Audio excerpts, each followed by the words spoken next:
എല്ലാവർക്കും നമസ്കാരം. ഇന്ന് നമ്മൾ കത്താണ് പഠിക്കുന്നത്. ഈ കത്തെഴുത്ത് സെക്ഷൻ ബി റൈറ്റിങ്ങിനകത്ത് വരുന്നതാണ്. അത് കത്ത് 5 മാർക്കിനാണ് വരുന്നത്. അപ്പോൾ കത്തെഴുതുമ്പോൾ ശ്രദ്ധിക്കേണ്ട കാര്യങ്ങൾ അതാണ് ഞാനിന്ന് ഇവിടെ വ്യക്തമാക്കുന്നത്. കത്തെഴുതുമ്പോൾ ശ്രദ്ധിക്കേണ്ട കാര്യങ്ങൾ എന്തൊക്കെ? സ്വാഭാവികമായും നിങ്ങൾക്കെല്ലാം സംശയം തോന്നാറുണ്ട്. നവീന രീതിയിലുള്ള വാർത്താവിനിമയ ഉപാധികൾ നിലനിൽക്കുമ്പോൾ കത്തുകളുടെ പ്രാധാന്യം എന്താണ് എന്ന് സംശയം തോന്നാം. അത് സ്വാഭാവികമാണ്. എന്നാൽ ഓഫീസുകളിലും ബാങ്കുകളിലും ബിസിനസ് ആവശ്യങ്ങൾക്കുമൊക്കെ നമ്മളുടെ കത്ത് അത്യാവശ്യ ഘടകം തന്നെയാണ്. അതുകൊണ്ട് തന്നെ കത്തിന് വളരെ പ്രാധാന്യവും ഉണ്ട്. ഇനി കത്ത് 2 വിധമാണുള്ളത്. ഒന്ന് ഫോർമൽ ലെറ്ററും ഇൻഫോർമൽ ലെറ്ററും. അതായത് ഫോർമൽ എന്ന് പറഞ്ഞാൽ ഔപചാരികം അല്ലെങ്കിൽ ഔദ്യോഗികം. മറ്റത് ഇൻഫോർമൽ ലെറ്റർ. ഇൻഫോർമൽ ലെറ്റർ എന്ന് വെച്ചാൽ അനൗപചാരികം അല്ലെങ്കിൽ അനൗദ്യോഗികം. എന്താണ് ഇവ തമ്മിലുള്ള വ്യത്യാസം?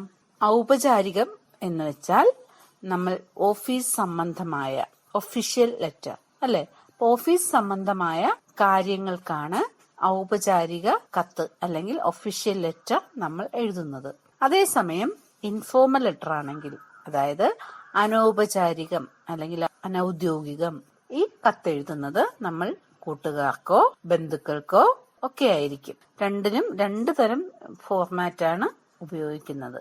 ഇന്നിവിടെ നമ്മൾ പഠിക്കുന്നത് ഔപചാരികം അല്ലെങ്കിൽ ഫോർമൽ ലെറ്ററിന്റെ പാറ്റേൺ ആണ്. കത്തെഴുതുമ്പോൾ ശ്രദ്ധിക്കേണ്ട കാര്യങ്ങൾ, അതായത് കത്തിന് 2 ഭാഗമായി നമുക്ക് തിരിക്കാം. ഒന്ന് കത്തിന്റെ ഉള്ളടക്കം, മറ്റൊന്ന് രൂപഘടന. ഈ 2ഉം തരം തിരിച്ചു തന്നെയാണ് മാർക്കും ലഭ്യമാകുന്നത്. അതായത് രൂപഘടനയ്ക്കും ഉള്ളടക്കത്തിനുമാണ് മാർക്ക് തരംതിരിച്ചിരിക്കുന്നത്. രൂപഘടനയിൽ എന്തൊക്കെയാണ് ശ്രദ്ധിക്കേണ്ടത് അതാദ്യം നോക്കാം. ആദ്യം പ്രേക്ഷകന്റെ പേരും മേൽവിലാസവും എഴുതണം. പ്രേക്ഷകൻ എന്ന് പറഞ്ഞാൽ അയക്കുന്ന ആൾ. അയക്കുന്ന ആളിന്റെ പേര്, വീട്ടുപേര് അല്ലെങ്കിൽ സ്കൂളിന്റെ പേര്, സ്ഥലം, ജില്ല, പിൻകോഡ്. ഇതാണ് പ്രേക്ഷകൻ എന്നെഴുതിയിട്ട് എഴുതുവാനുള്ളത്. അതായത് ആദ്യം പ്രേക്ഷകൻ എന്നെഴുതണം. പ്രേക്ഷകൻ എന്ന് വെച്ചാൽ അയക്കുന്ന ആൾ. അയക്കുന്ന ആൾ ആണ് പ്രേക്ഷകൻ. ഇവിടെ വേറൊരു പ്രശ്നമുണ്ട്. നിങ്ങൾ എപ്പോഴും തെറ്റിച്ചെഴുതുന്ന ഒരു രീതിയാണ് പ്രേക്ഷകൻ എന്നെഴുതാറുണ്ട്. പ്രേക്ഷകന്റെ അർത്ഥം കാണുന്ന ആളാണ്. അവിടെ ഒരക്ഷരം മാറിയപ്പോൾ വ്യത്യാസം വന്നു. ആ പ്രേക്ഷകൻ അയക്കുന്ന ആൾ, പ്രേക്ഷകൻ കാണുന്ന ആൾ. നമ്മളിവിടെ അയക്കേണ്ടത് പ്രേക്ഷകനാണ്. പ്രേക്ഷകൻ എന്ന് പറയുമ്പോൾ അയക്കുന്ന ആൾ. അപ്പോൾ അത് ഒരിക്കലും തെറ്റരുത്. ആദ്യം പ്രേക്ഷകൻ എന്ന് എഴുതണം. അതിനുശേഷം പേര്, നേരത്തെ സൂചിപ്പിച്ച കണക്ക് മേൽവിലാസം. അവിടെ ഒരിക്കലും എഴുതുന്ന ആളിന്റെ പേരോ മേൽവിലാസമോ എഴുതരുത്. എഴുതിയാൽ നിങ്ങൾക്ക് മാർക്ക് നഷ്ടമാകാൻ ഇടവരുന്നതാണ്. അതുകൊണ്ട് വെറും പേരെന്ന് മാത്രം എഴുതുക. മേൽവിലാസം അതുപോലെ തന്നെ പേര്, അഡ്രസ് എന്ന് മാത്രം എഴുതുക. നേരത്തെ കാണിച്ചതുപോലെ ഇങ്ങനെ തന്നെ എഴുതുക. അത് കഴിഞ്ഞാൽ അടുത്തത് ഗ്രാഹകൻ അല്ലെങ്കിൽ സ്വീകർത്താവ്. അത് ചോദ്യപേപ്പറിനകത്ത് തന്നിരിക്കും. ആർക്കാണ് നമ്മൾ അയക്കേണ്ടതെന്ന് ചോദ്യപേപ്പറിനകത്ത് തന്നിരിക്കും. ആ അഡ്രസ്സാണ് ഇവിടെ എഴുതാനുള്ളത്. അതായത് ഗ്രാഹകൻ അല്ലെങ്കിൽ സ്വീകർത്താവ് എന്ന് എഴുതിയിട്ട്, ഇപ്പോൾ കളക്ടർക്കാണ് കത്ത് അയക്കേണ്ടതെങ്കിൽ കളക്ടർ, കളക്ടറേറ്റ്, സ്ഥലം. അല്ല ഏതെങ്കിലും പഞ്ചായത്ത് മെമ്പറിനാണെങ്കിൽ പഞ്ചായത്ത് മെമ്പർ, പഞ്ചായത്ത് ഓഫീസ്, സ്ഥലം. അതല്ല ഏതെങ്കിലും മന്ത്രിമാർക്കാണെങ്കിൽ ഏത് മന്ത്രിയാണെന്ന് വെച്ചാൽ അത് എഴുതുക സെക്രട്ടേറിയറ്റ്, തിരുവനന്തപുരം. അത് മാത്രമല്ല മറ്റൊരു കാര്യം കൂടെ വരാം. ബന്ധപ്പെട്ട അധികാരികൾക്ക് ഒരു കത്ത് തയ്യാറാക്കുക എന്നതാണെങ്കിൽ അതിന് ഉചിതമായ അധികാരി ആരാണെന്ന് നിങ്ങൾ ആലോചിച്ച ശേഷം ആ അധികാരി എന്താന്ന് വെച്ചാൽ അവിടെ എഴുതണം.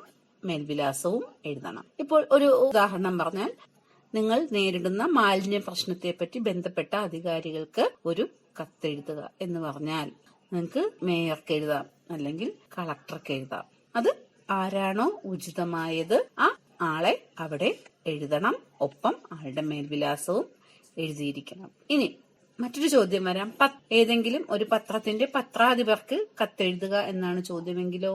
ഇവിടെ പത്രാധിപർ ഏതാണ് പത്രം എന്ന് വെച്ചാൽ അതിന്റെ പേര്, സ്ഥലം. അങ്ങനെ വേണം ഗ്രാഹകൻ എഴുതാനുള്ളത്. ചോദ്യം വായിച്ചിട്ട് അതിനനുസരിച്ച് വേണം ഗ്രാഹകനെ എഴുതേണ്ടത്. ഇതെഴുതി കഴിഞ്ഞാൽ അടുത്തത് വിഷയമാണ്. വിഷയം കത്തിന്റെ ചോദ്യത്തിൽ ഉണ്ടാകും. അത് വായിച്ചിട്ട് ഒറ്റ വാക്യത്തിൽ, അതായത് എന്തിനെ കുറിച്ചാണ് നിങ്ങൾ എഴുതുന്നത് എന്നതിനെ പറ്റി ഒറ്റ വാക്യത്തിൽ വിഷയം അവതരിപ്പിച്ചിരിക്കണം. ഓക്കെ. അത് കഴിഞ്ഞാൽ അടുത്ത് അഭിസംബോധന. ആരാണ്? സർ അല്ലെങ്കിൽ മാഡം. സർ എന്ന് എഴുതി കോമ ഇടുക. കത്തിന്റെ ഒരു പ്രധാനപ്പെട്ട ഘടകമാണ് ഈ സംബോധന.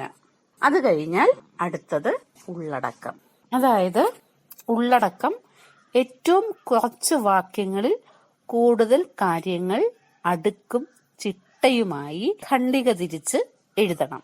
ഉള്ളടക്കം എഴുതുമ്പോൾ ഏറ്റവും അധികം ശ്രദ്ധിക്കാനുള്ളത് 3 പാരഗ്രാഫായിട്ട് എഴുതുവാൻ ശ്രദ്ധിക്കുക.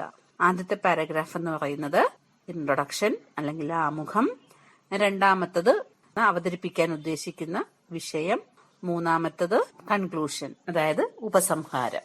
ഇൻട്രൊഡക്ഷൻ ഭാഗത്തിനകത്ത് നിങ്ങളെ പറ്റിയൊരു സൂചന, എന്താണ് ഏതാണ് എന്നുള്ളത് വ്യക്തമാക്കണം. വിഷയത്തിനകത്ത് നമുക്ക് ആവശ്യമുള്ള കാര്യം പ്രതിപാദിച്ചിരിക്കണം.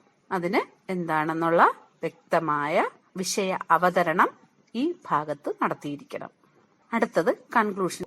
കൺക്ലൂഷനകത്ത് ഇതിന് മേൽപ്പറഞ്ഞ ആവശ്യത്തിന് അടിയന്തരമായ നടപടികൾ എടുക്കണമെന്നോ അല്ലെങ്കിൽ അത് വിഷയത്തിനനുസരിച്ച് ഉപസംഹാരം ഇത്രയുമായാൽ കത്ത് അവസാനിപ്പിക്കേണ്ടതുണ്ട്, ഇല്ലേ? അപ്പോൾ നമ്മൾ എന്ത് ചെയ്യണം? ഒരു ഉപസംഹാര വാക്ക് അവിടെ പ്രയോഗിക്കണം. അതായത് വിശ്വാസപൂർവം അല്ലെങ്കിൽ വിശ്വസ്തയോടെ എന്ന് പേപ്പറിന്റെ ഏകദേശം മിഡിൽ ഭാഗം കഴിഞ്ഞ് മധ്യഭാഗം കഴിഞ്ഞ് വലതു ഭാഗത്തേക്ക് ചേർത്താണ് ഇത് എഴുതേണ്ടത്. വിശ്വാസപൂർവം അല്ലെങ്കിൽ വിശ്വസ്തയോടെ എന്നെഴുതി അതിനുശേഷം പേപ്പറിന്റെ വലതു ഭാഗത്തായി ഒപ്പിടണ്ട, ഒപ്പ് എന്ന് എഴുതിയാൽ മതി. അതിന് താഴെ പേര് എന്ന് എഴുതണം. പേര് നിങ്ങൾ എഴുതേണ്ട കാര്യമില്ല. ഇവിടെ എങ്ങും നിങ്ങൾ ഒരു ഐഡന്റിറ്റിയും വെളിവാക്കാൻ പാടില്ല. അപ്പോൾ ഒപ്പ് എന്നെഴുതുക, പേര് എന്നെഴുതുക. അത് കഴിഞ്ഞ ശേഷം നേരെ ഇടതുവശത്തായി സ്ഥലം, കോമ, തീയതി എന്ന് എഴുതണം. സ്ഥലവും തീയതിയും വെക്കാൻ പാടില്ല. ഒന്നും കൂടെ ഞാൻ വിശദമാക്കാം. ഒന്നും കൂടെ ശ്രദ്ധിക്കേണ്ട കാര്യങ്ങൾ. ആദ്യം പ്രേക്ഷകൻ എഴുതുമ്പോൾ പേര്, മേൽവിലാസം എഴുതണം. അവിടെ പേരോ വിലാസമോ ഒന്നും എഴുതാൻ പാടില്ല. പേര്, വീട്ടുപേര്, സ്ഥലം, ജില്ല, പിൻകോഡ് എന്നാണ് എഴുതേണ്ടത്. അത് കഴിഞ്ഞാൽ ഗ്രാഹകൻ അവിടെ ആരാണെന്ന് വ്യക്തമാക്കിയിരിക്കണം. അത് കഴിഞ്ഞാൽ വിഷയാവതരണമാണ്. വിഷയം എന്താണെന്ന് അവിടെ സൂചിപ്പിക്കണം. അത് കഴിഞ്ഞാൽ അഭിസംബോധനയ്ക്ക് ശേഷം കത്തിന്റെ പ്രതിപാദ്യമാണ്. അത് 3 പാരഗ്രാഫായിട്ട് തിരിച്ചെഴുതണം. ആദ്യത്തെ പാരഗ്രാഫിനകത്ത് ഇൻട്രൊഡക്ഷൻ, അത് കഴിഞ്ഞാൽ വിഷയാവതരണം, അവസാനത്തെ പാരഗ്രാഫ് കൺക്ലൂഷൻ പാരഗ്രാഫാണ്. അത് കഴിഞ്ഞതിന് ശേഷം സമാപന വാക്ക് എഴുതേണ്ടതാണ്. വിശ്വസ്തയോടെ അല്ലെങ്കിൽ വിശ്വാസപൂർവം എന്നെഴുതിയതിനു ശേഷം വലതു ഭാഗത്തായി ഒപ്പ്, പേര്. ഒപ്പോ പേരോ എഴുതേണ്ടതില്ല. ഒപ്പെന്നും പേരെന്നും മാത്രം എഴുതുക. പേപ്പറിന്റെ ഇടതുവശത്തായി സ്ഥലം, കോമ, തീയതി എന്ന് എഴുതേണ്ടതാണ്. അവിടെ യഥാർത്ഥ സ്ഥലമോ തീയതിയോ ഒന്നും എഴുതേണ്ടതെന്നില്ല. പകരം സ്ഥലം, തീയതി എന്ന് മാത്രമാണ് വെക്കേണ്ടത്. ഇതാണ് കത്തിന്റെ പാറ്റേൺ. നിങ്ങൾക്ക് എല്ലാവർക്കും മനസ്സിലായെന്ന് വിചാരിക്കുന്നു.